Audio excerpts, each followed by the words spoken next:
Well, good morning. My name is Paul Reeder. I'm on staff here at Great Valley, and I have the pleasure of leading us through the next 8 weeks of Sunday school. We're going to be looking at the book of Exodus, specifically the first 15 chapters. And so I want to take a minute and say hi, welcome. I don't know a lot of you super well, but I'm excited to get to know you better. So before we get started and actually jump into what I'm going to be saying, I want to encourage you, if you have time as we get ready to look at this book, I'd encourage you take a couple minutes and maybe read through the first couple chapters of Exodus. We're going to be discussing chapter 1 this week. So if you have time, before even you listen to the rest of what I'm going to be saying this morning, maybe press pause, take a minute, read chapter 1 if you have time, and then jump back in and we'll do this together. So as I already said, I'm Paul. I'm going to be leading us through this. As an intro to Exodus, I want to ask you to think about a couple things. The main thing for this morning is this. What key events shaped who you are? What I mean is this. You're more than a collection of facts. If you were just to list out some facts about who you are, like I'm from South Carolina, that's an interesting fact. I'm 6'4". I have a wife and 2 kids. Those are all interesting facts, and they do have something to do with identity, but if you were to get to know me, you would find out there are some interesting events that happened to me that shaped who I am. And I'll tell you about one of them real quick. When I was 10, I was helping my dad actually with a 5-year-old Sunday school class. And we stepped out for a couple minutes outside just to give the kids some time to run around. And my dad liked to teach outside. And all of the kids, myself included, sat on a railroad tie for my dad to teach. And right after we sat down, all these bees poured out of the railroad tie. We all got stung. Everybody ran screaming into the church. Everybody in church came out to try to help us. It was a very exciting moment. And all these little kids got stung, and I'm 5 years older, so they're kind of pushing me to the side to help the small kids. And all of a sudden, I start feeling really weird, and I tell my mom, I don't feel good. I don't feel good. She's like, okay. And she kind of keeps dealing with the small kids. And I said, Mom, I really don't feel good. And a physician who happened to be in the room looked at me and said, what did you say? And I said, I feel really weird. I do not feel good at all. And he said, well, tell me more about it. So I told him more, and he said, okay, everybody stop. We have to get this guy to the ER. He is having an allergic reaction to bees, and if we don't do this quick, he will die. So as a 10-year-old, obviously I did not die. He was super helpful. That physician and I are still good friends to this day because he saved my life. But that experience had a big impact on who I was. I was forced to deal with my own mortality at a very early age, and so it left a somewhat big impact on me. That's just one experience of many, but what experiences have shaped who you are? The reason why I ask that and tell that story is Exodus, the story of Exodus, especially these first 15 chapters, that experience forms and helps shape the identity of the people of Israel for the next 1,500, 2,000, even 3,500 years. It becomes a key event for them. It is shaping for them, this experience. And as followers of Jesus, Christians, in some ways, inheritors of that legacy, it has a shape on us as well. That experience forms for us an understanding of who God is, and in an even greater sense, it also, and it does this especially for the gospel writers, Matthew, Mark, Luke, and John, the idea and the experience of the Exodus shapes how they understood who Jesus was and what he came to do. And that's reflected in their writing. We'll dive more into that later on, but I want to ask you, what experiences had a heavy impact in shaping who you are and how you see yourself?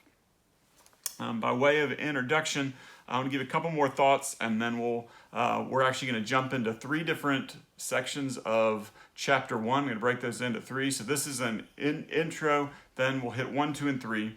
To finish out the intro, just just to think about, Exodus is the second of the first 5 books of the Bible, which are joined together into one book, often called the Pentateuch. So Exodus is the second chapter in a bigger story, right? Follows Genesis. After Exodus comes Leviticus, Numbers, and Deuteronomy. Those guys are kind of lumped together, but you need to know as we look at Exodus, it is entering into a much bigger story that's kind of come from somewhere and ends somewhere, and so you are jumping right in the middle. So in Genesis, we have creation, we have fall, we have kind of the outplaying of the fall, the world kind of exploding into chaos, things not going as they should, and then you also have God intervening and beginning to pour into this one family, beginning to make relationships, beginning to offer promises and covenant with this one guy, Abraham, and his, as we come to find out, extended family. So that relationship goes from Abraham to his son Isaac, to his son Jacob, and then to Jacob's 12 sons that we're going to talk more about in a couple minutes. Those guys, but it's this family relationship, and God makes promises, and you slowly see this one guy become a majority of people, a larger family, and eventually, as we find out in Exodus, they become a national power, a big deal. So that gives you a little bit more context. Other things to know as we enter into the study. In the book of Genesis, which the end of Genesis butts up against Exodus, some amazing things have happened. This family is brought down to Egypt. Through this family, God works powerfully to save not only the family, but actually, in many ways, Egypt as a whole. God sends this guy Joseph down. Joseph is used by God. Egypt is saved. In some ways, the whole world comes to Egypt. There's a sense in which the entire world has been blessed through this family. And in that context, we find the beginning of Exodus. A couple other things.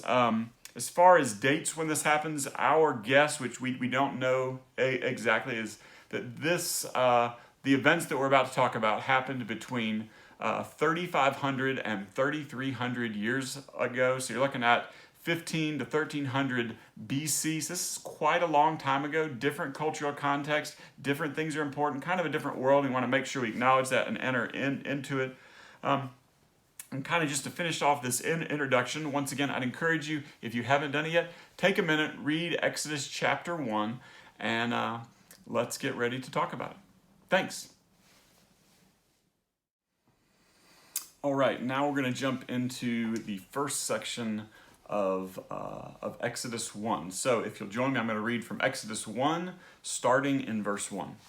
These are the names of the sons of Israel who came to Egypt with Jacob, each with his household: Reuben, Simeon, Levi, Judah, Issachar, Zebulun, and Benjamin, Dan, Naphtali, Gad, and Asher.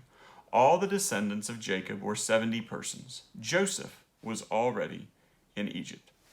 All right, so the first thing I want to talk about as we jump into the actual text of Exodus is something you may not be able to see in your English translation, and that's the first word in Exodus actually begins with a conjunction. It's like an and. So if you want to insert and, these are the names. And the reason why I point that out is it's the author's way of telling us, hey, this is not a story into and of itself. This story finds its context into something that went before. And the reason why we want to know that is because it's all connected. Once again, Exodus is not a story on its own, but it's another chapter in the same story that Genesis has been telling us. And as you'll note, it kind of gives us a little bit of a review. It tells us about Jacob coming down to Egypt, a little bit of review there, and then it talks about his sons. Each of these 12 sons become hugely important in Israel's history because they form the 12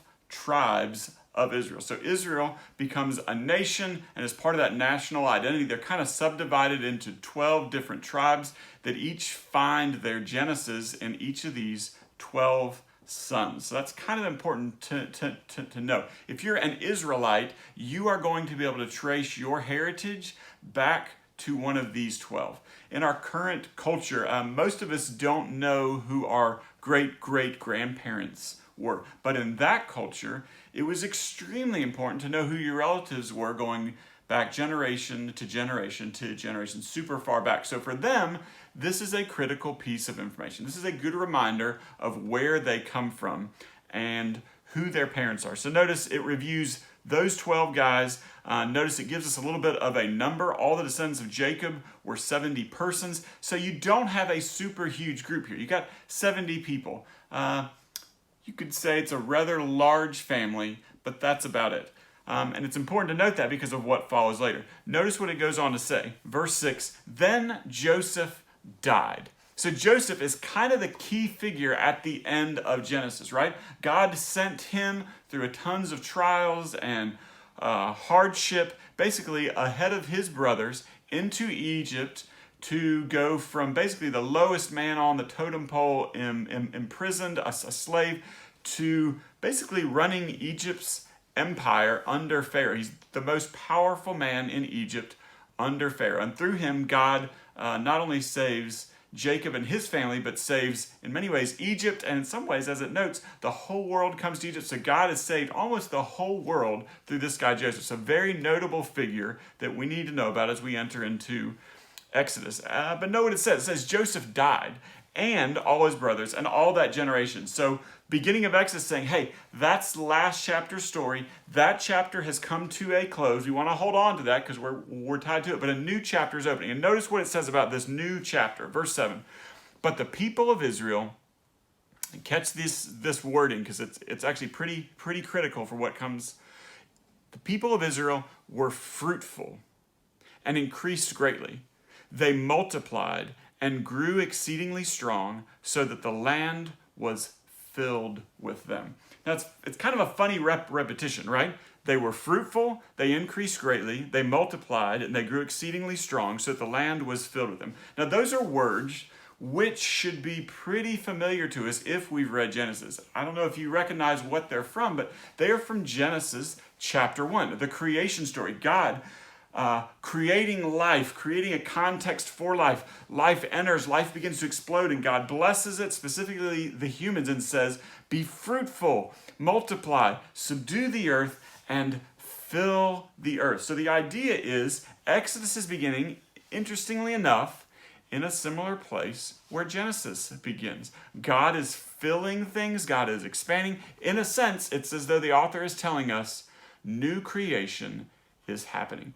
And not only is new creation happening in reference to Genesis 1, but these words are meant to call to mind many promises that God made to Abraham and his descendants. God has begun to meet with Abraham in Genesis. God relates to him. God calls him to do something. And then God does something amazing. He makes this thing called a covenant. He covenants himself to Abraham and says, I will bless you, and I will cause you to become the father of many nations and many people. And the interesting thing, obviously, from the story of Abraham is this. Abraham really only has one son to whom that promise essentially is passed on to. That's Isaac. But God makes him these crazy, huge promises. He says, your offspring will be like the sand on the seashore, right? That's a lot. If you've ever been to the beach, the seashore, that's a lot of sand. That's got to be a lot of people. That's a pretty big promise. Or he also tells him, Abraham, look at the sky. Can you number the stars? That's the number of offspring that you will have. And when Abraham dies, that's just not the case. In fact, we get to the end of 3 generations. They're kind of on the 4th generation, and the total number here we're told is 70. In my math, that is far short of sand on seashore or stars in the sky. So notice what it says. Verse 7, but the people of Israel were fruitful and increased greatly. They multiplied and grew exceedingly strong, so that the land was filled with them. What is happening is the author is telling us that promise is beginning to happen. It's coming to fruition. God made promises years ago, and he is faithful to keep that promise years and even generations later, so that Abraham's offspring are beginning to multiply. And very much in Genesis 1:28 language, they are being fruitful. They're multiplying. The numbers are increasing. And not only that, the land was filled with them. Now we read that the land was filled with them, and we think Egypt, and that's true, but there's actually a double meaning there, because in Genesis 1:28 it says, fill the earth. The word earth here is the exact same word as land. So that's something we need to keep in mind. The author of Exodus wants us to know that not only is God doing a new creation thing, but he's doing a new creation thing in response to his covenant with Abraham. God is fulfilling the promises he made long ago, right now in Egypt. That's a good point to break, and we'll jump into the next section in just a second. All right, I'm going to start reading in verse 8. Now there arose a new king over Egypt who did not know Joseph.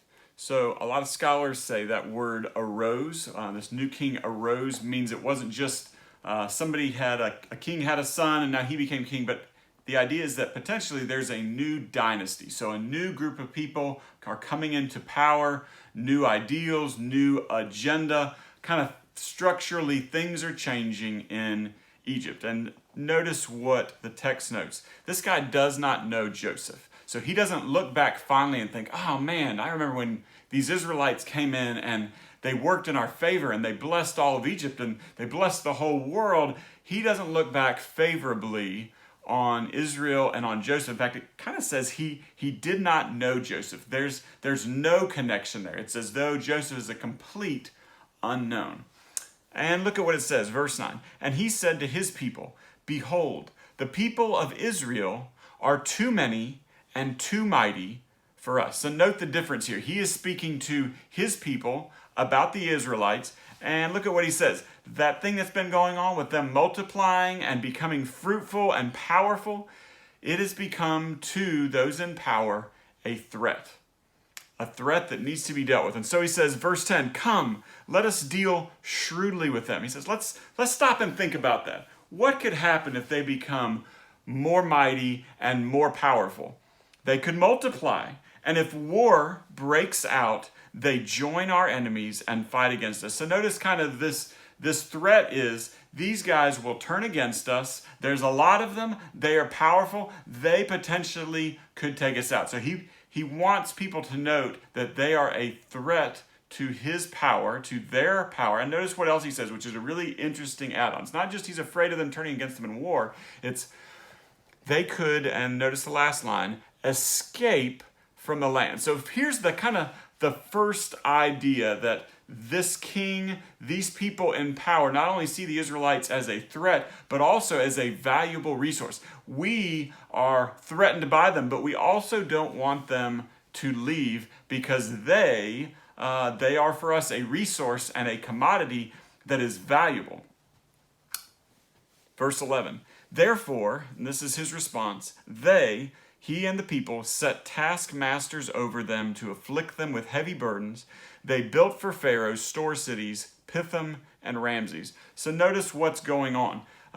These people who they see as a resource are, as it were, enslaved. The idea here is of forced labor. The Israelites are no longer working and kind of living on their own, but they have become, in a sense, a different people class. They have taskmasters over them. They are working for Pharaoh. They are working for the king of Egypt to build store cities. Notice the term heavy burdens. This is oppression.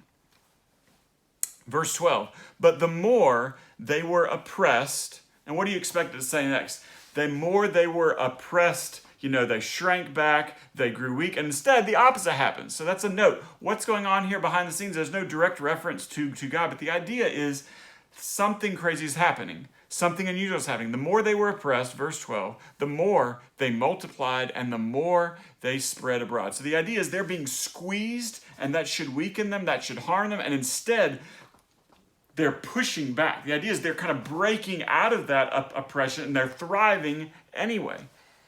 And the Egyptians, end of verse 12, were in dread of the people of Israel. So the idea is Egypt sees where this is going. They're looking down the road saying, in the future, we think this is going to go bad, and they are in dread. They are fearful of what the future holds. Verse 13, so out of that fear, they ruthlessly made the people of Israel work as slaves. So there's no kind of tiptoeing around it. Israel becomes a slave nation. If you are of the heritage, the ethnicity of Abraham, You were now a slave. You were under Egypt's power. You are not an equal. You're not a welcome sojourner and a visitor. You are an oppressed people. You are enslaved. Verse 14. And made their lives bitter with hard service in mortar and brick and in all kinds of work in the field. So the idea is they've been enslaved. They're making bricks. Is not an uncommon thing in the area of Egypt. Lots of mud, lots of brick making, lots of works. Egypt's a pretty successful empire, always looking to build. They're working out in the fields. They're providing food. But the idea here, and then it ends with verse 14, in all their work, they ruthlessly made them work as slaves. So kind of the theme of this section is they are being enslaved. And despite the fact they're being enslaved, they are thriving and growing. And as they push back, the oppression grows as well. It is getting harder. They are being fruitful, but the oppression is growing. All right, the final section in chapter 1 of Exodus begins in verse 15, which I'll read now. Then the king of Egypt said to the Hebrew midwives, one of whom was named Shiphrah and the other Puah, when you serve as midwife to the Hebrew women and see them on the birth stool, if it is a son, you shall kill him. But if it is a daughter, she shall live. So understand what's going on in the king of Egypt's mind. The situation is getting desperate. Solution one, which was oppress, enslave, and we will control this people, did not work. They are multiplying. They are fruitful. Solution two, we got to get rid of, and notice the term here, the son. Take out the son. That's going to become a key word later on as we work out the story of the Exodus. But the idea is take out the sons. The sons will grow into powerful men. They will be warriors. We don't want that to happen. Take them out. We'll let the daughters live. Essentially, the daughters can become slave wives. We'll just breed them out. We will get rid of the Israelites this way. So it's pretty horrible. Verse 17.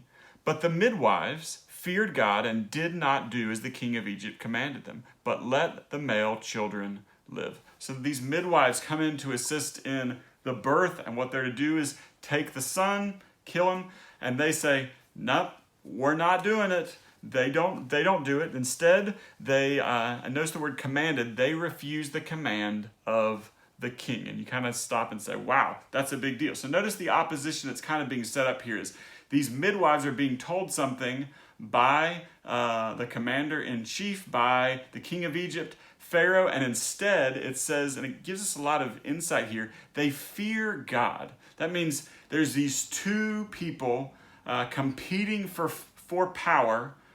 Pharaoh saying do this, and in their minds God saying no, you should not do that. They are God-fearing people, and they say no, we're going to fear God over this king, and they don't do it. So understand, part of what the author is trying to tell us is there are two competing structures here.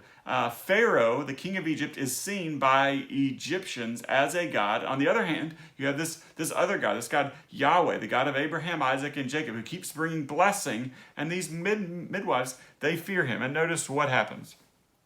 Verse 18, so the king of Egypt called the midwives and said to them, why have you done this? And let the male children live. So he's kind of calling them out. Hey, I told you to do something. You're not doing it. Give me the reasoning. Verse 19, the midwives said to Pharaoh, and it's kind of funny. It's funny to stop there and think, what do you expect them to say in the moment? My expectation is they'd say, no, king, we fear God. We're not doing it.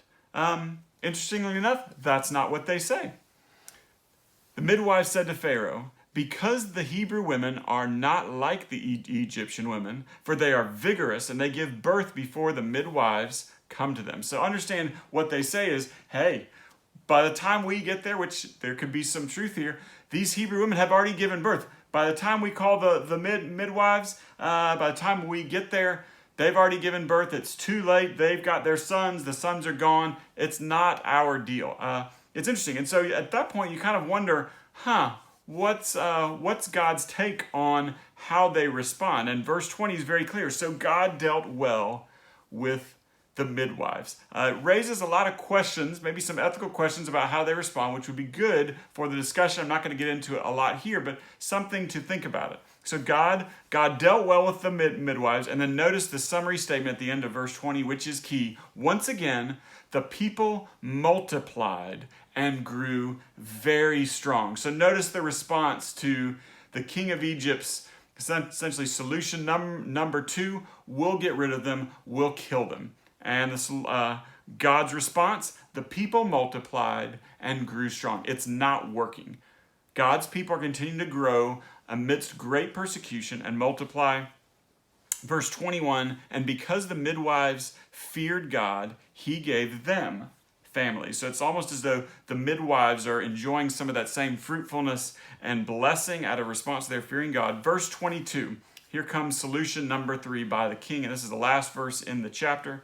Then Pharaoh commanded all his people. So notice there's kind of this progressive inclusion where it's just Pharaoh standing against him, his people, his taskmasters. Now it's everybody. Pharaoh commanded his people. So this word is law. Every son, key word, that is born to the Hebrews, you shall cast into the Nile, but you shall let every daughter live. So notice what's happening. Who is he specifically targeting? He is targeting Israel's sons. And notice how they're being targeted. You shall cast them into the Nile. So all of Egypt's prosperity is centered around the Nile River. It's where life comes from. Egypt is somewhat a desert region, except for this area around this huge river, the Nile. And the Nile, for thousands and thousands and thousands of years, that the fertility that overflows whenever the Nile floods causes that Nile River basin to be extremely fertile, to be extremely prosperous. The Nile is the source of life in Egypt. So notice what's being pitted. It's the Nile as the source of life is becoming the cause of death for Israel. And that's Pharaoh's words. So we end on this note. God keeps blessing Israel's people, and yet Pharaoh is more determined than ever to destroy God's people, to enslave them, to destroy them, to oppress them, basically to do away with them. And with that note, we're going to end chapter 1. And as we end chapter 1, I want to ask a couple questions, things to think about, questions to ask as we get ready to discuss on Sunday. First question, first thing to think about. God is portrayed here specifically as a promise-keeping God, right? He makes these promises to Abraham, to Isaac, to Jacob. He sets the stage with Genesis 1 that he will bless Abraham's family. They will be fruitful, they will multiply. And God, despite incredible persecution and opposition, he keeps his promises. So question for you, where do you in your life see God keeping promises? Where have you been encouraged that God is faithful to his word? Second question, along with that, where are you struggling with God's promise keeping? Where do you struggle to see him be faithful? Where are you awaiting his faithfulness? That's kind of the first thing to think about. Second, God's blessing does not exclude intense suffering from his people. And the reason why we need to talk about that is this is not a fun season for God's people, the people of Israel. And it's clear that God is prospering them through it, but that prosperity is not without intense opposition, intense suffering. And the reason we need to talk about that is it is easy for us to lose perspective on what it means to be blessed by God when intense suffering is around us. So a question for you to consider and for us to talk about. When, potentially, has it been a temptation for you to question God's faithfulness, God's blessing, God's love for you in the middle of intense suffering? When has it been a temptation for you to question God's presence or his blessing in the midst of suffering? Third kind of issue I want to just kind of raise and talk about maybe Sunday morning is the issue of multiplication. Multiplication is a huge theme in this passage. It's, once again, God's new creation breaking in, God's covenant-keeping promises to Abraham, Isaac, and Jacob. They're being fulfilled right now. Be fruitful, multiply, and those things are happening in God's people. But something to think about for us, we see the same thing happening through Jesus.